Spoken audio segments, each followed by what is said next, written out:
Welcome to Women in the Music Industry, the podcast that shines a spotlight on the remarkable women who are breaking barriers and making their mark in an industry that has long been dominated by men.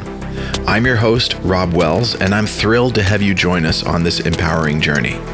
Each episode of this podcast will be dedicated to exploring the inspiring stories, accomplishments, and struggles of the extraordinary women who have defied the odds and made waves in the music business.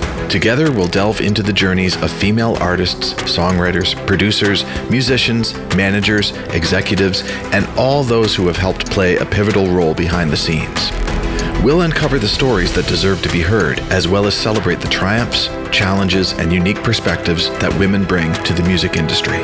Whether you're a fan of music, an aspiring artist, or simply curious about the inner workings of the music business, this podcast will offer a valuable perspective. Together, we'll celebrate the power of music and the strength of these inspiring women. So join us as we amplify their voices and together pave the way for a future where women in the music business are no longer the exception, but the rule.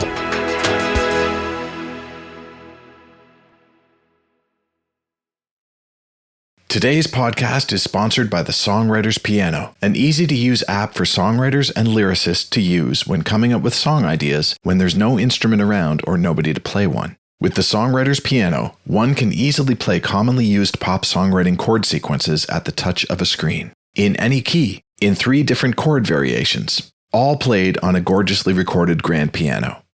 Download the Songwriter's Piano by Play Like Me apps today, found on both iOS and Android stores everywhere. Welcome everyone to another episode of Women in the Music Industry. For those of you who are just joining us for the first time, welcome to the podcast. For those of you who have been here before, welcome back. My guest today is none other than EmmoLei Sankofa, an American composer, producer, musician, and artist whose work spans music, visual media, and fine art. EmmoLei's original music can be heard on the standout comedy 3 Ways on Hulu, Season 3 of Star's Step Up series, Lizzo's Emmy Award-winning series Watch Out for the Big Girls on Amazon, Shudder/AMC's horror anthology film Horror Noir, and 2023's smash series on Hulu, The Other Black Girl. That's awesome. These are just a few of her incredible credits, just a mere few, I promise you.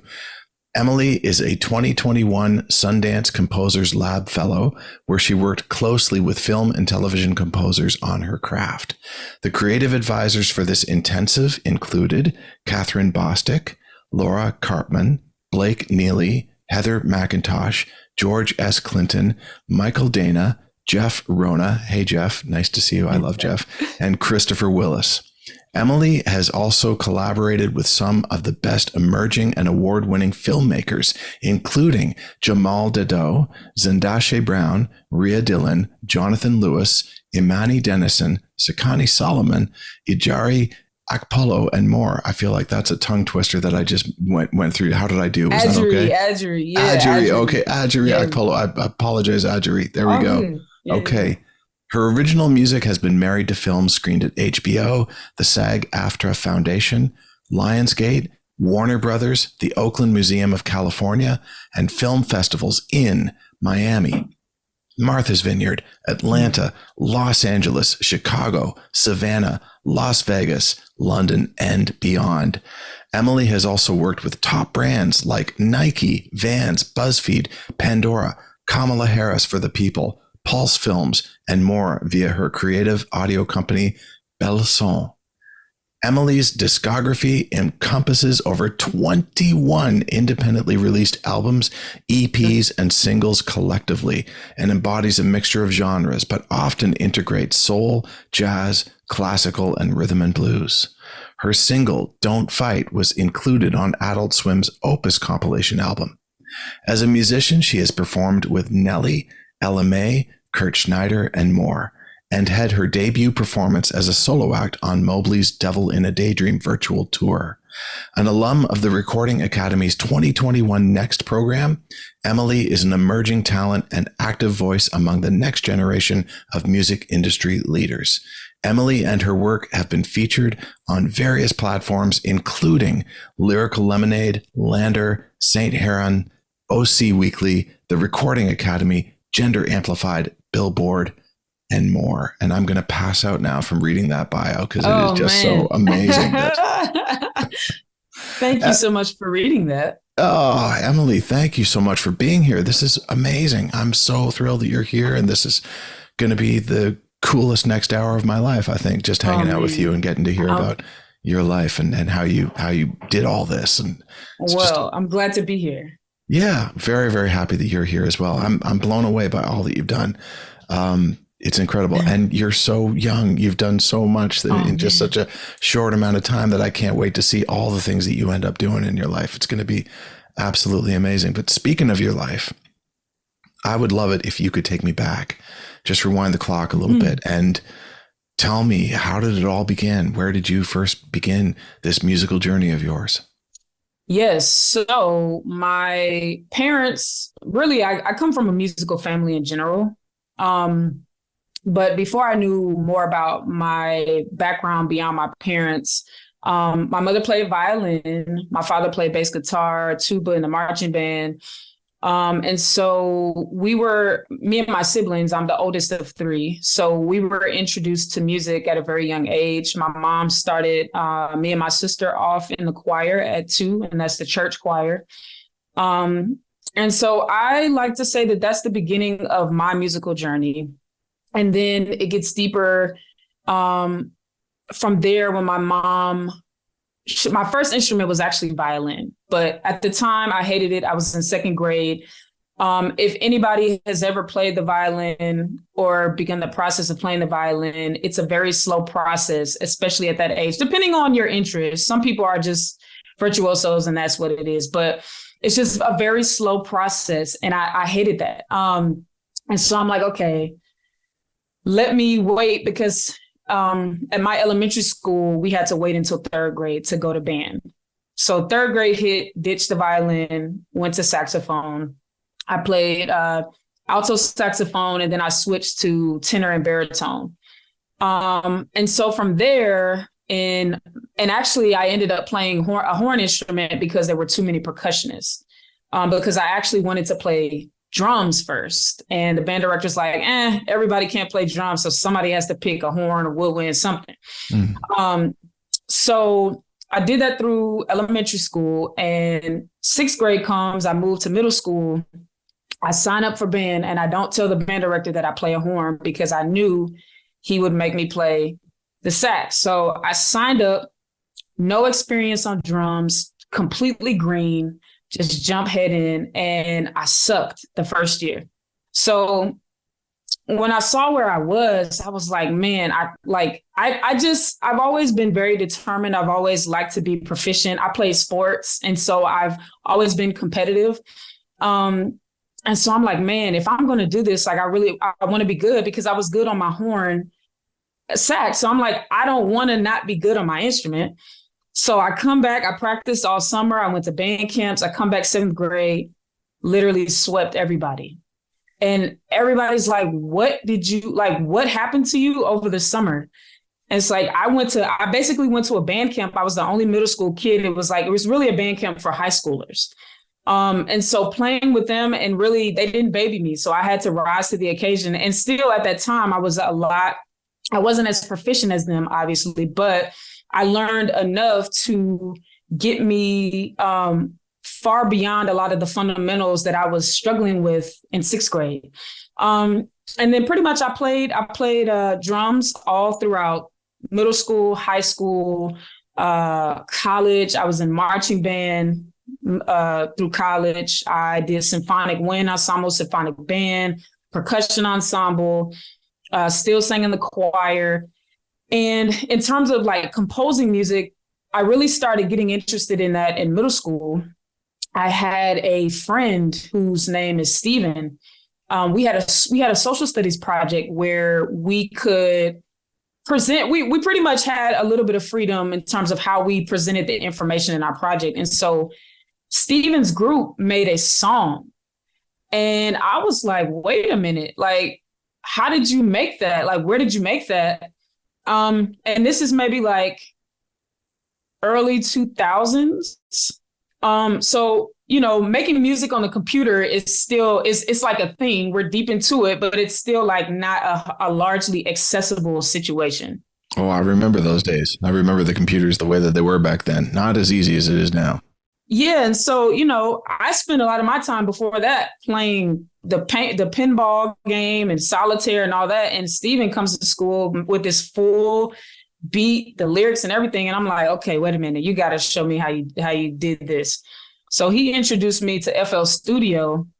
And literally that day I went home and I was begging my dad. I'm like, I have to get this. Like, I'm explaining to him. I'm just excited. So my dad, and it's funny because my dad, whenever I said I was interested, he would always start me off with the bare minimum. And it's like, in general, I've always been the type of person who wants to be the best immediately. And even when I had private lessons, which actually I haven't mentioned Jack, but Jack Dukes was my private instructor in high school. But Jack cracked the code on me because he made me slow down and he stressed muscle memory. And so he forced me to be more patient with my progress and my process so that I could fully be proficient at my instrument. And so, my dad was kind of subtle in doing that by starting me off at the bare minimum. So he got me the version that wasn't the full fledged, that you didn't get all the plugins and all that. And I'm like, man, I need the plugins. He's like, let me see what you do with this first, because I don't want to spend all this money and you're not actually going to do anything with it. So, I was making beats and just producing stuff and like begging the artists to get on my work. But instead of always waiting, I was just continuing to make instrumentals. And then fast forward, we get to college. And, I actually went to college with the idea of wanting to be a producer. And I quickly realized that being a producer is not like a corporate job. You can't apply. There's a very, it's hard to break through. And it takes time. It's so many variables. So I was like, okay, what's going to be my workaround? So I got really good at audio engineering, which my undergraduate studies was at Hampton University in Hampton, Virginia. And so I did audio engineering, got really good at that. And all that time, I'm still like making my own music on the side. Fast forward to senior year, I do a project where I actually like had to compose a piece. And so I brought it into class, presented it, and my professor's like, he pulled me aside after class and he's like, you should pretty much investigate like film scoring because your sound is really cinematic. And I think that might be worth, seeing what that's about. So Just curious for a second, the music that you were making at that point, was it purely instrumental or were you singing vocals? Yeah, a lot of as it well? was instrumental. Yeah, I didn't really start doing anything with vocals. Actually, no, I take that back because some of the things that I did, like I would rap, I was doing a little bit of rap and some of the stuff that I was making, I would sing on, but it wasn't stuff that I took seriously because my sister is actually the singer in the family. Okay. And I, at the time, hadn't discovered and taken the time to fully like understand my voice, to appreciate it, to like publicly release things. But I would definitely like rap on stuff and just really, I use my voice as a model to kind of show artists that I wanted to work with, like what the potential was for what they could do and just give them an idea, Mm-hmm. But yeah, I was making instrumental stuff and, I even actually my senior year, I had an internship with this small film company in Hampton where I was like, I wasn't even doing music really. I was like holding the reflectors and just like helping with lighting, like just stuff way out of my comfort zone. But I just wanted to be in the mix to like see. And the guy, I think it was called Seven Cities Media, but the guy that owned the company let me like randomly do one piece for like a trailer he was doing. I think that it was for a film he was doing called The Waterman. And that was like really my first intro into scoring to picture.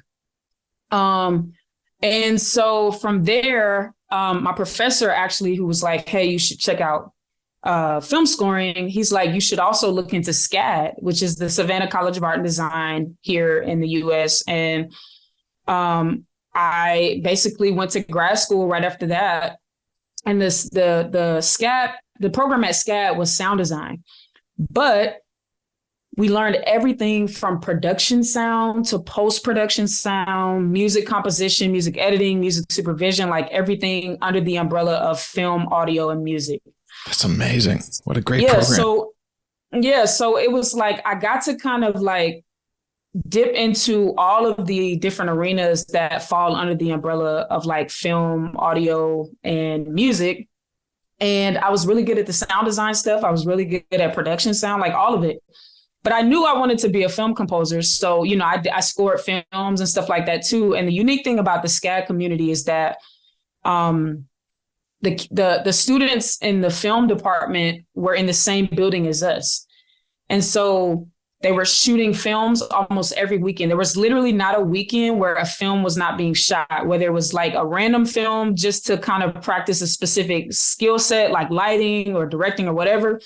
Or there were also like thesis films being shot. So you had literally so many options, and it was just about finding the right project, finding the right people that you enjoy collaborating with. And I really love SCAD because it very closely mirrored the collaborative systems that are present in the industry. So we were actually being taught by people who worked in the field.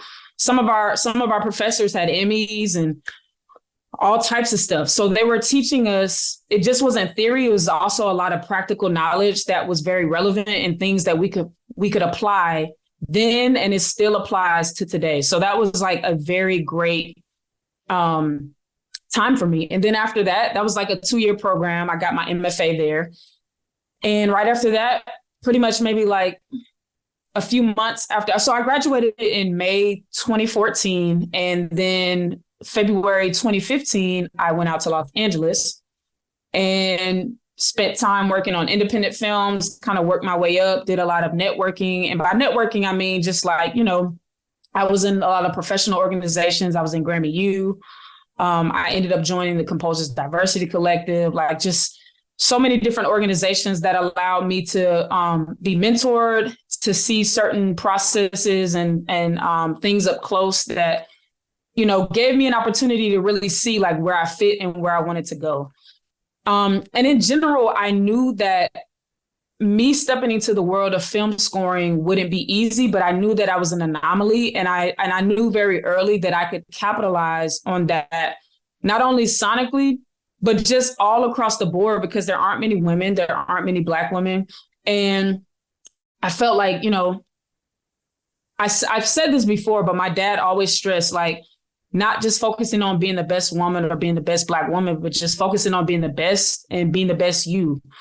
And so that's always been in the back of my mind, but we can't ignore like the state of where things are. So I just knew that like, if I got really good and somebody just gave me a shot, it would just be, the rest would be history. You know what I mean? Mm-hmm. And there's still a lot to my story. There's still a lot that's being written, but that's pretty much, you know, the gist. And you know, I would do production sound on set to pretty much get to the directors before they started thinking about music. So I kind of took unconventional routes. I wasn't necessarily like a composer's assistant, and I didn't really work under a lot of big composers. So I had to be very strategic about how to navigate the nuances of like how composers kind of elevate in the industry and how they get their shot.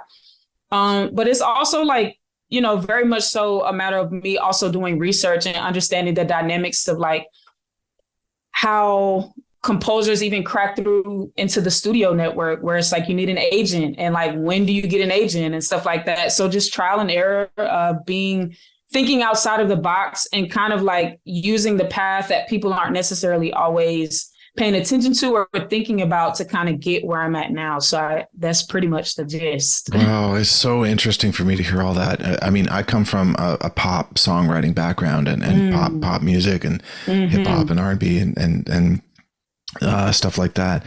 I know nothing about the film world and just like how to even navigate that whole world. I mean, I've had some of my pieces appear in movies, but that isn't me trying to find a home for it. It's my publisher that gets a home for these songs. But just like you go out to LA, did you have like a list of names of people that you should check out when you went out there? Did you have your teachers sort of helping you out and say, listen, if you're going out to LA, try and do this? Or did you just seem so incredibly driven that you just went out and just like joined this, joined that, and figured the whole thing out yourself? You know, when I went out to LA, a lot of my peers that I was in grad school with, and even some of the people that I worked with that were in undergrad at the time at SCAD, because the cool thing about SCAD too was that like there was a blend between the bachelor students and the master students, because a lot of the master students were coming into the film program where they had graduated from undergrad programs that sometimes had nothing to do with their major in film at the master's level.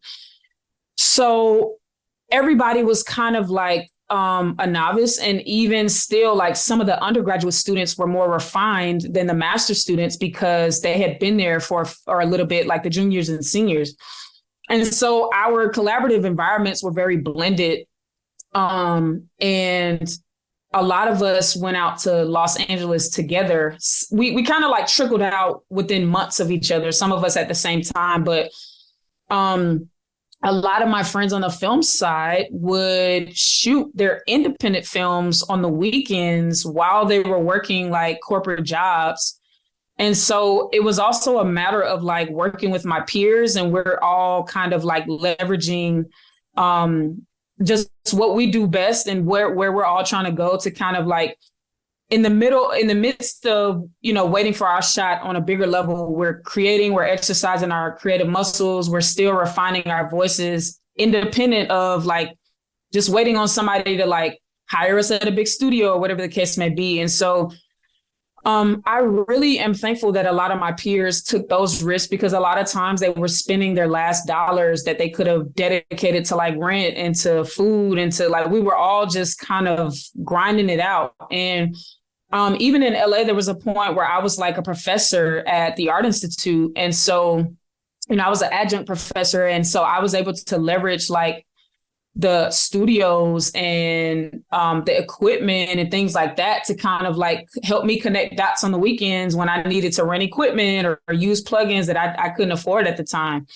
And so it's really like a combination of that and just continuing to like create opportunities for yourself, because sometimes like the inquiries I would get from like new projects will be from something that I had done from like an independent situation. Like just, and you know, my friends would enter their films into festivals and stuff. So like whenever there were screenings, I would always try to show up, because a lot of times the composers don't go to the film festivals.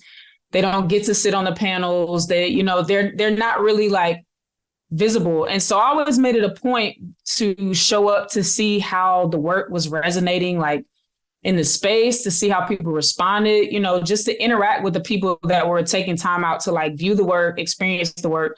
And also just to support like the filmmakers. I mean, we're all like very good friends.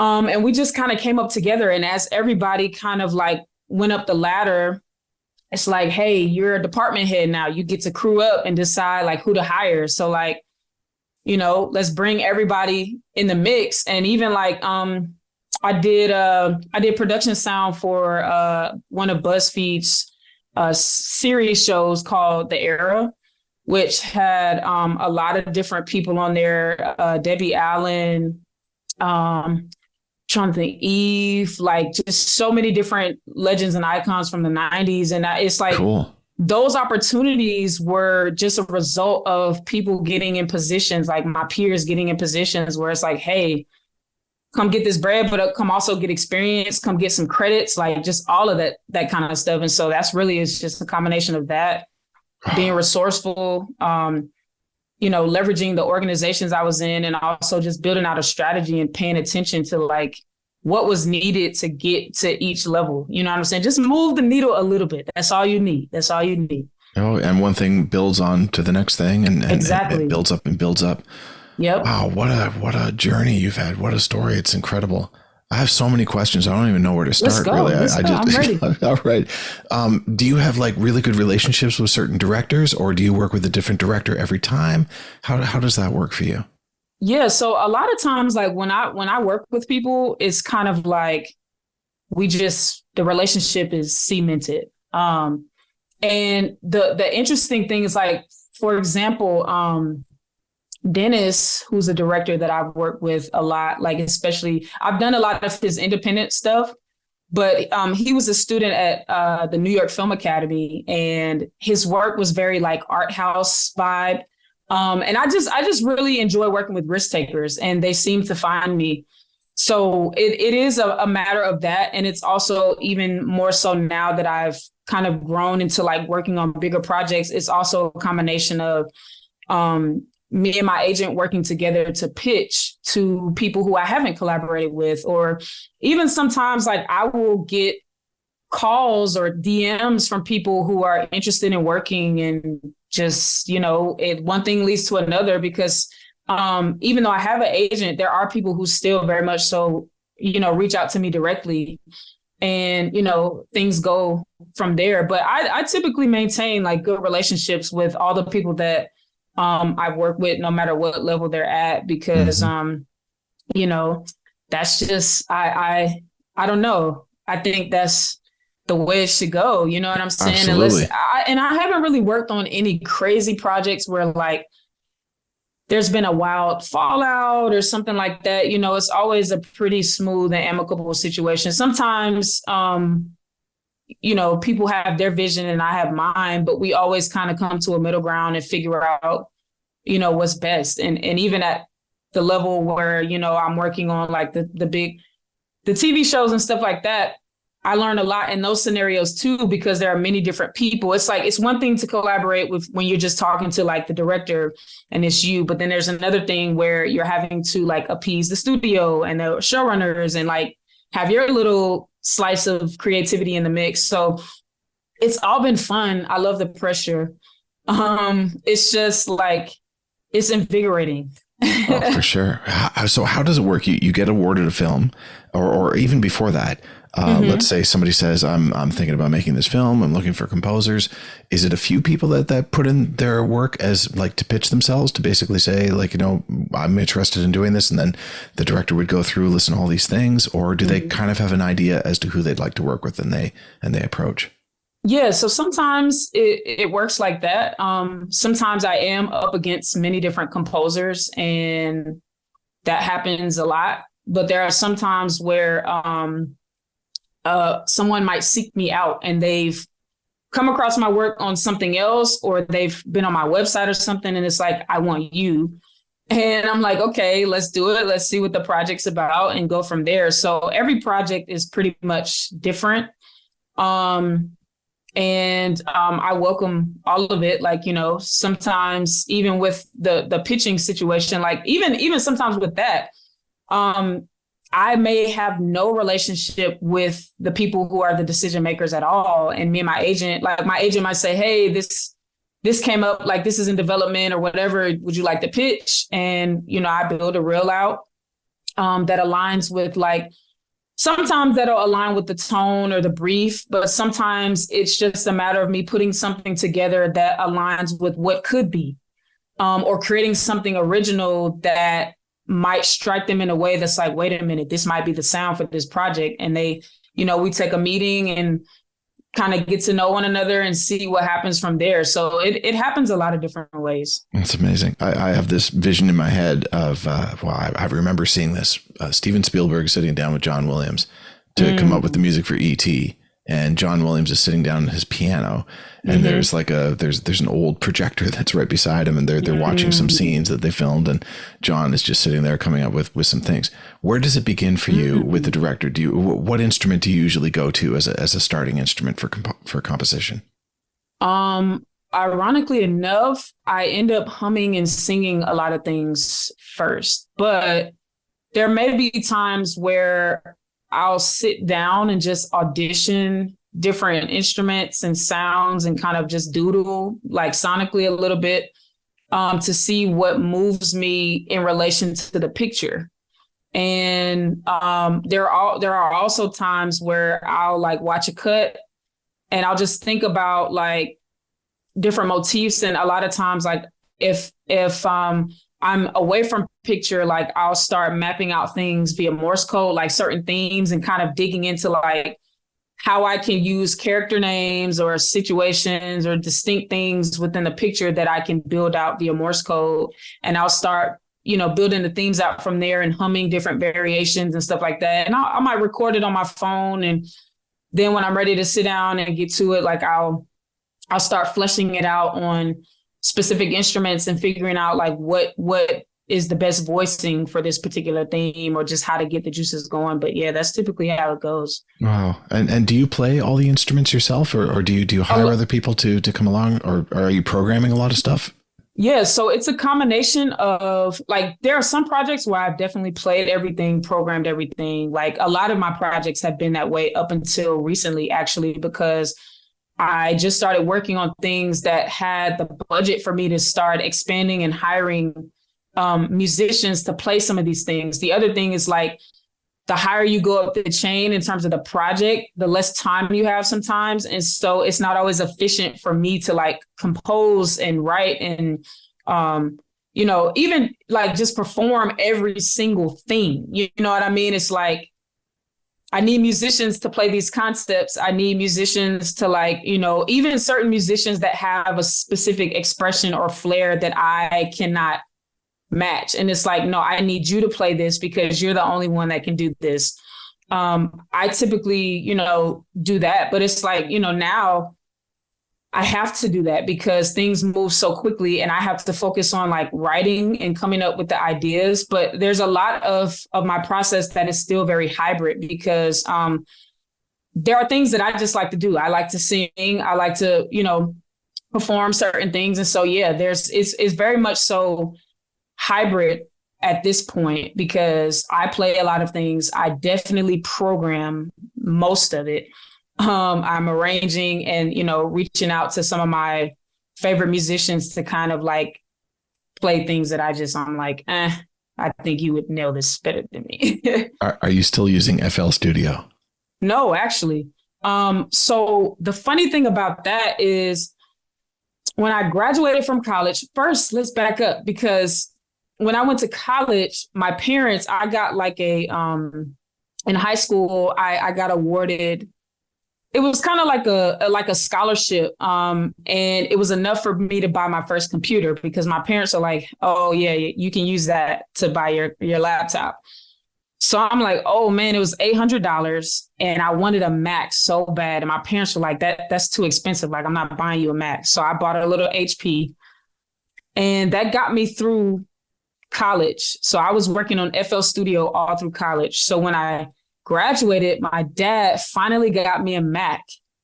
And at the time, FL Studio was not available on the Mac. So I literally had to revamp and relearn an entirely new DAW, which was Logic. And I got really proficient on that and I just haven't turned back.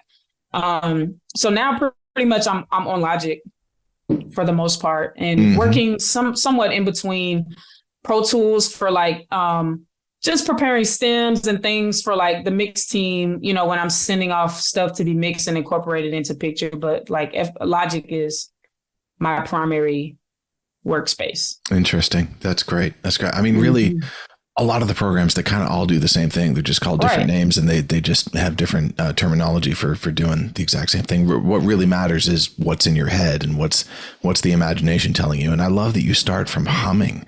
Like you're not even in front of a computer. You just start from like singing things down and then seeing what moves you from that standpoint. So I think that's quite nice actually to hear that. That's really great. And the other thing too is like, I think about, cause sometimes people are like, they just like to nerd out about gear and which DAW is the best. And I'm like, really, it's about how your brain processes information and the visual layout. And also it's about your workflow.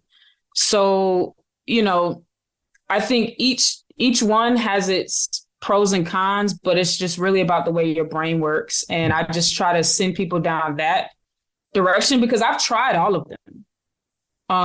But based on the way that I work and the ease of use, Logic just works better for me. I can just come in, set up and get cracking without any barriers. Yeah, that's beautiful. go ahead. Yeah. Yeah, beautiful. I'm a Cubase person myself, but it doesn't matter. It's so good. It's great. I love it. Sorry, I didn't mean to make this a Cubase fest or Logic fest or anything right now, but yeah, but again, it's like whatever you're comfortable with, whatever you like to look at. If you're gonna choose a DAW to work on, and you're gonna be spending 8 hours a day looking at this thing, you better enjoy it, right? Right. That'd be good. I'm curious about one thing.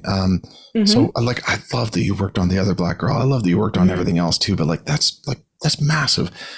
It's 10 episodes, I believe. 10 episodes. So how does that work? Do you write wall to wall for each episode, or do you create more like a library that editors would then pick and choose? How does that work? Yeah. So the way that this works, and even in general, like film or TV, especially at this level where we're pretty much working on the episode week to week, we have music editors in the mix, and we have what's called spotting sessions. So during the spotting sessions, we're talking to mainly showrunners, but producers are often in the mix, and any other decision makers that have kind of creative say so. And we're all working through the episodes to kind of figure out where music should go and why.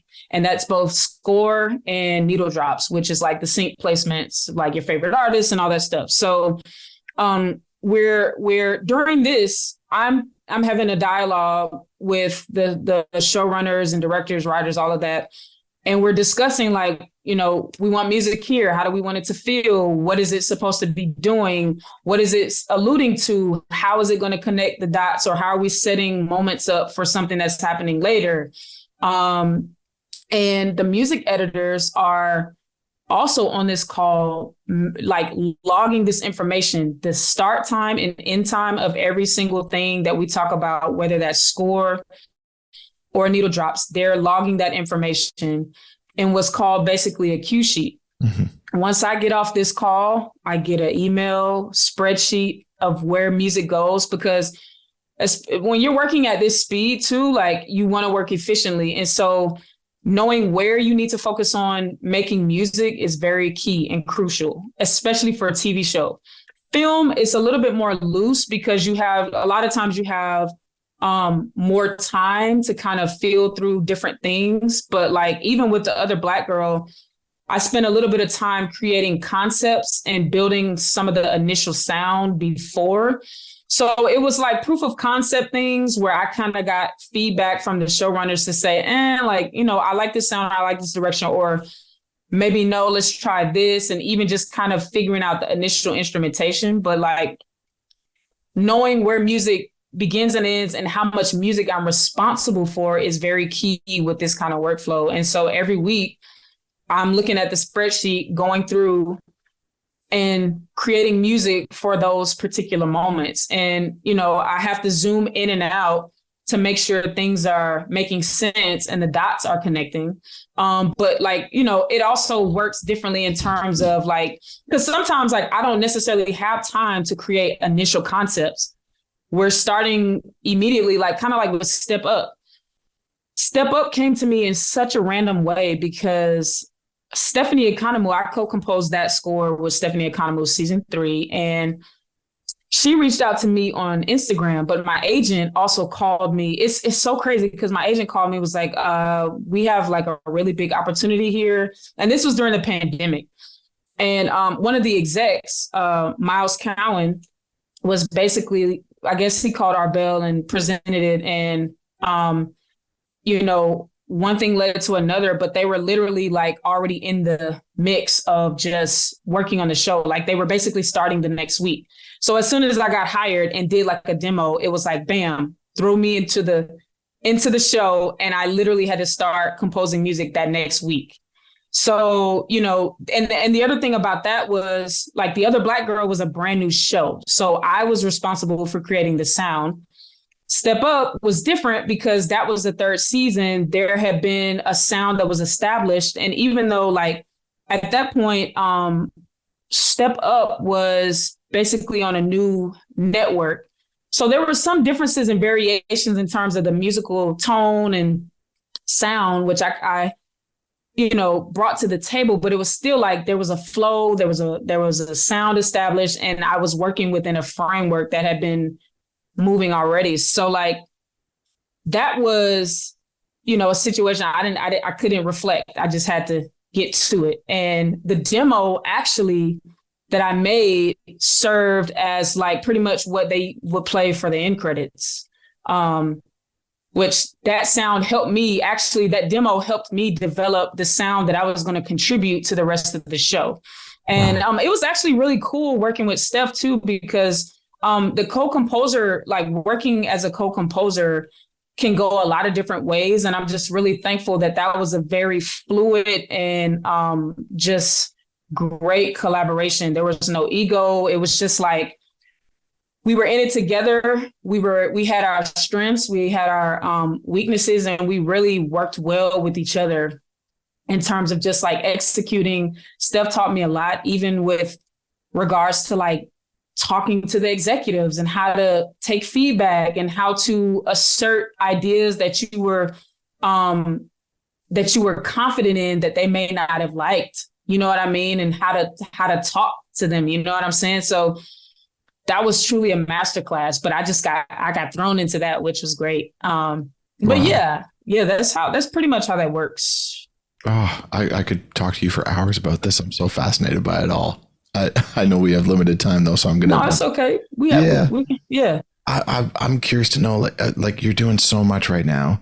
Mm-hmm. Where do you want to be in 5 years? Where do you want to be in 10 years? What sort of things do you want to be doing? More of the same, or do you want to move more into film? Is video game music of interest to you? Is it anything like that? Okay, so forecasting. The irony of this question is that I'm in the middle of reading a book. It's actually called The Psychology of Money. And it talks about how really all of the things that are significant and that are newsworthy are things that we just couldn't have predicted. Right. And even as much as we forecast and we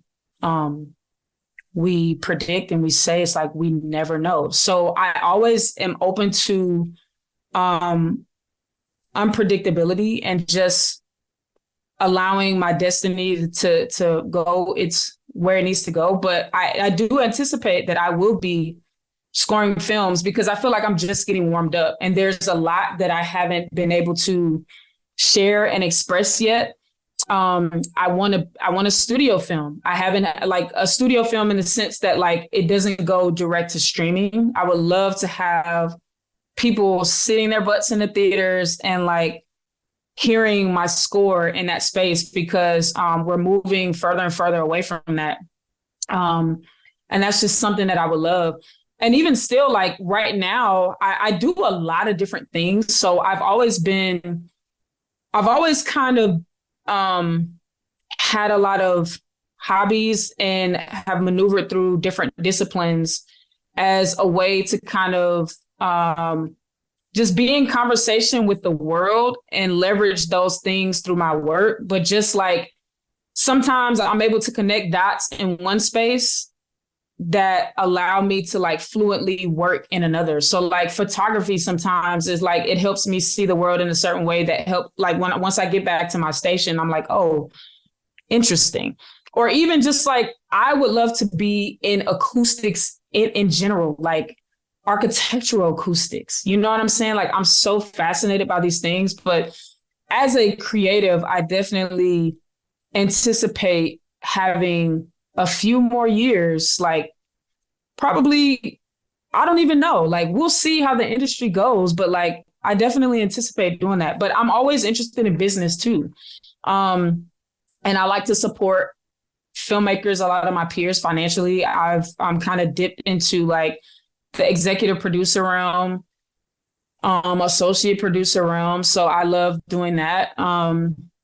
And in general, I don't know. I'm interested in a lot of different things. So, you know, who knows? Who knows? Like I'm open. Like I just follow my curiosity. Really, that's the underlying thing there. And you're so driven that I know that whatever you're curious about is going to happen. It's just going to happen with you. It's amazing. Listen, yeah. But I do have a few things that I want to check off on my box. Will I be like how John Williams is, I'm not sure. That's like a long time, you know, but it could be possible. It could also be a situation where, you know, like Andre 3000 just dropped a new album in a completely different lane than what everybody knows him for. Mm-hmm. And so that's very much so how I function.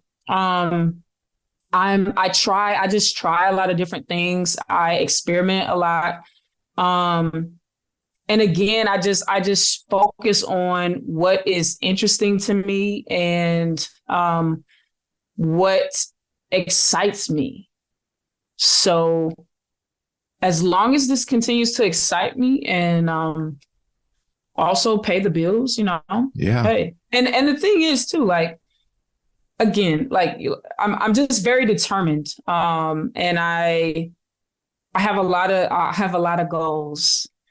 And I would also like to expand those on.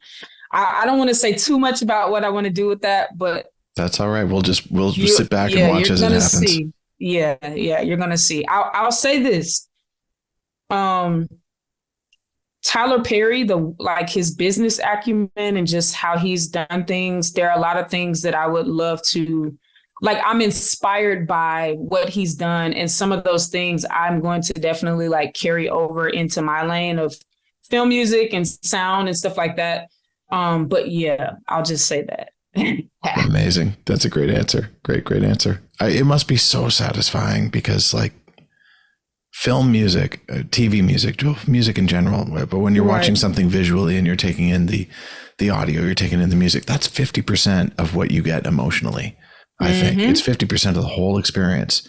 And a lot of times people don't realize that it's happening that way. They're more concentrated on the visual aspect. But if you're doing your job well with the music, then it tells them everything that they need to know emotionally, how to feel about this situation. That must be so cool and satisfying to know that you're responsible for giving people the feels, the chills, all the emotions as they watch something. Yeah. I got really fascinated with that early on and like me just deciding to do this and take this on. It's almost like a magician. And sometimes like people who have kind of gotten an opportunity to peek under the hood of my process, like when they see the cut that I get where there's like no music, no sound, even sound is a huge driver when it comes to the narrative. Because sound informs a lot, and most people are under the assumption that the sounds that they hear are things that may have been captured on set, and that's just not the reality. That stuff is added in post. So these are very intentional designs where these sounds are placed in the stereo field. Like all of these things are very intentional. And so even with that, it's like, yeah, we definitely influence how people perceive things. And actually, when I was a professor, one of my students, in one of my classes, I gave my students an assignment to take one scene and score it 5 different ways. And they got to see like you can attach or create very different things to the same scene and it communicates totally different things. People respond to it completely differently. And so, film composers and even sound designers and the sound teams, I think like when people get it right, it's just it's such a delicate thing to be tasked with and to really have the honor to do that, because like that's pressure, you know what I'm saying? And even like for me with the other Black girl, I was like, okay, all right, like this is a new show. You are now like developing the sound for this. So what the tone you set, like that's it. You know what I'm saying? Like that's what it is. That's some serious pressure. Yeah, it's like that was exciting to me, but it was also like, whoa, because I mean, I've worked on a brand new show. Like Lizzo was a show, but that was like a docuseries. And so even though that was new, it wasn't in the narrative format where there were themes and stuff like that, but it wasn't like narrative. So musically, we had to treat that differently. And so this was like The Other Black Girl was really like my first narrative TV series that I had to create the sound from scratch. And yeah, I think it turned out pretty good. I'm really proud of that. I'm really proud of that project. Absolutely. It's a project definitely to be very proud of. That's incredible. I'm amazed at your whole story, and just your answers have been amazing. EmmoLei, I'm curious. This is something that I do in the podcast, where I really want to give something back to the next generation of females, or those that identify as female, that want to get into the industry. They'd love to be doing what you're doing. Do you have any words of advice for their journey, things to watch out for, or certain steps that they should do, or certain character attributes or work ethic or whatever? I'll just let you take over from there. Yeah, I think the biggest thing is that, number one, everybody's journey is different. So in order to be successful, you have to have a vision for your life, right?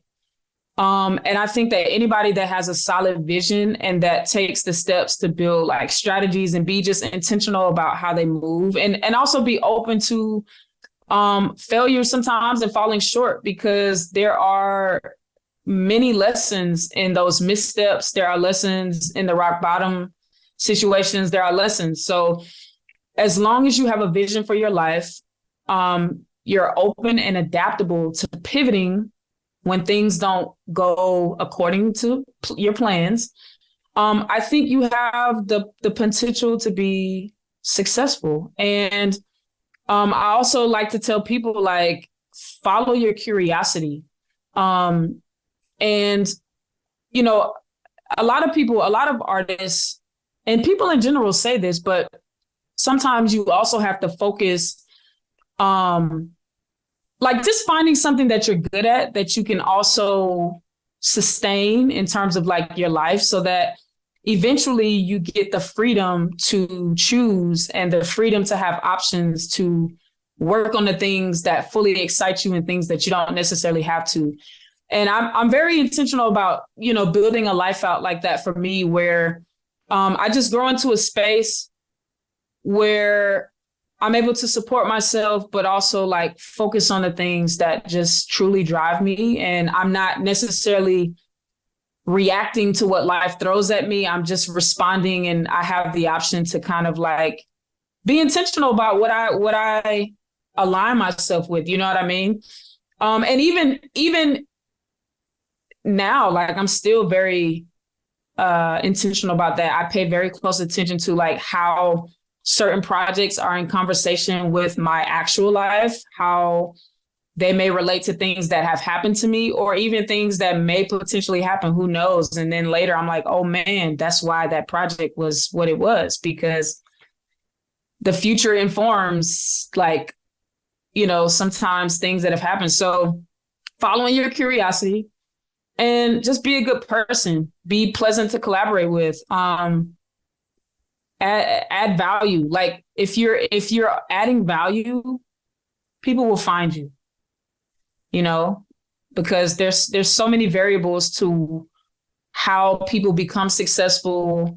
There's so many variables in everybody's journey that there's really no one cookie cutter answer or path that you can follow. It's really just about being aware, having the vision, following your curiosity, and being someone that contributes value to the space and that's pleasant to work with and be around. And that's really the foundation of a lot of things, just relationships and all that stuff. So yeah.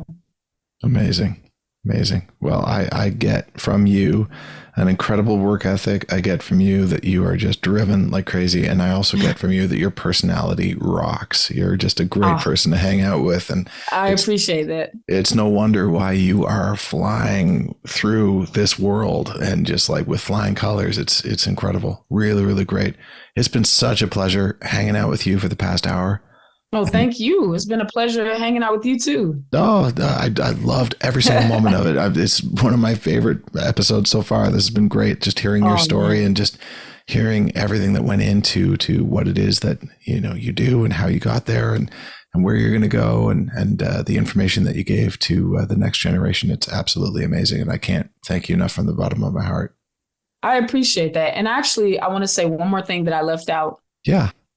Having a support system is also very key. So that ties into relationships, but just trying to build a community around you, because when things are great, and when things are not, they may not be. But when you have that support system, and even as you grow and ascend in your career, there are things that you did in the beginning that may be overwhelming as you grow in your career. So just building the right team around you, not only for your career, but even in your personal life, your family, your friends, all of these people are very key to your success as well. And that's another thing that I always like to stress, like your team and the people you have around you, crucial. I always say build a team of people that really, truly believe in you and you really, truly believe in them as well. Correct. Yeah. Don't build a team of people that just see you as an opportunity to get some money, to get a check. Correct. Yeah. Always find somebody that really, truly believes in you and they can't believe how lucky they are to be working with you. And you feel the same way about them. That's the best. Exactly. Yeah. Literally. Whew. Okay. I need a long nap now and just let this all just like gel in my brain, and I feel like I'm going to take on the world at this point. This is great. Hey, this has been great for me too. I always appreciate, being given the opportunity to share my story and just having a platform to kind of, give people insight, lift the hood up a little bit and just let people into my world. So thank you so much for having me. Absolutely. Well, you were saying before we started recording that when most people hear composer, that they don't know. Maybe I'll just let you take over from that this could be our last point on here. Yeah. So, most people, when I meet them, they still don't know what a composer is. I get, what's that? Like, orchestra or like what, like Beethoven? And I'm like, yeah, that's a possibility too. But when you create anything from scratch, you're a composer.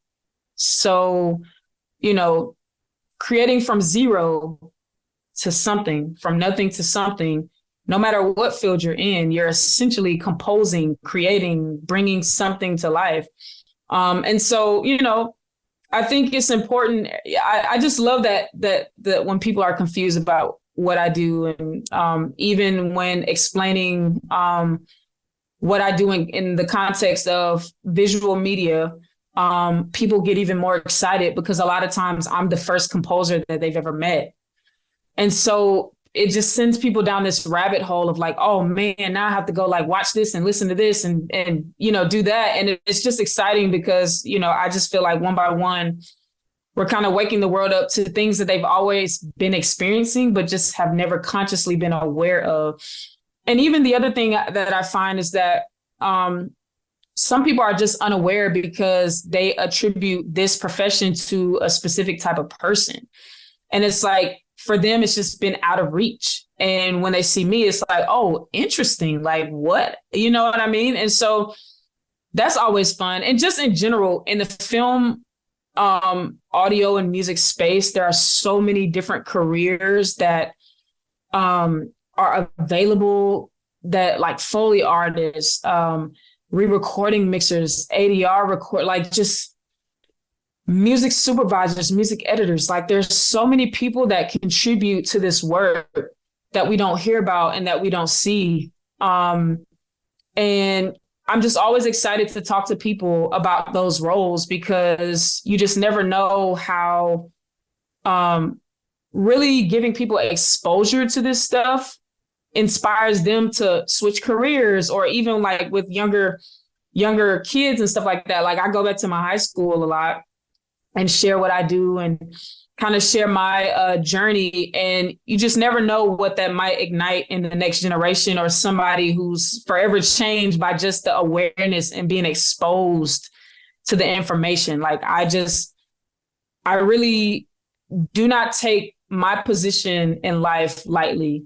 And I'm just always grateful that my journey has been what it is, even the good times, the bad times, like all of it, because it all contributes to the overall story and contributes to where I've landed today. So I'm taking it all, good Absolutely. and bad. Absolutely. I do like to tell people as well, like if you want to know all the jobs that are available in the film industry, stay at the theater after the film is over and watch the credits.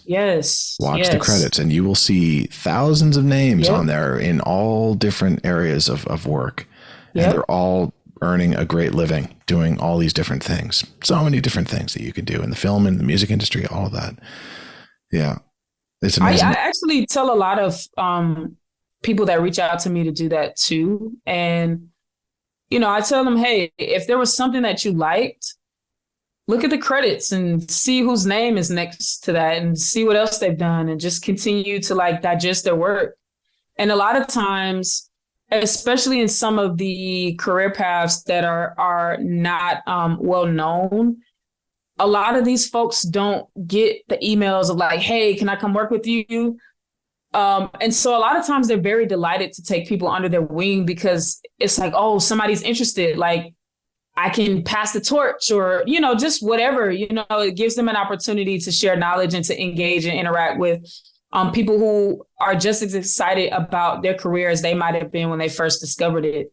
Mm-hmm. And so, you know, you just never know. You just never know. And watching the credits and looking that stuff up, even if it's like, you know, the caterer, you know, I have a lot of my peers are chefs. So it's like, that could be a whole new arena that you dip into. That's like, it's a lot of sets that need food. You know what I mean? Like that's a whole job. Yeah. You're not just working for one job. You're working for multiple jobs. Right. And then before you know it, you need 2 trucks. You need 2 crews going out there. Then you need 3 crews. Yep. Yeah. Props. Even people, I have a peer who rents out the restrooms that are on set. Like it's like, it's so many different things. Props. Like, there's so many different lanes, and I just get so excited to share those things with people. So I love it. I get that excitement from you. I see it in your face. I hear it in your voice. It's great. It's great. I get so excited hearing it all, and it's music to my ears. It's really, really good. Really good. EmmoLei Sankofa, thank you so much. And I wish you all the best. I hope our paths continue to cross, and I'd love to bring you back for a part 2 and see what you're up to at some point. Let's do it. Let's do it. Okay. Thank you so much. Have a great day. You too. Okay. All the best. Bye-bye. Bye. Stay tuned for the next episode of Women in the Music Industry, coming soon.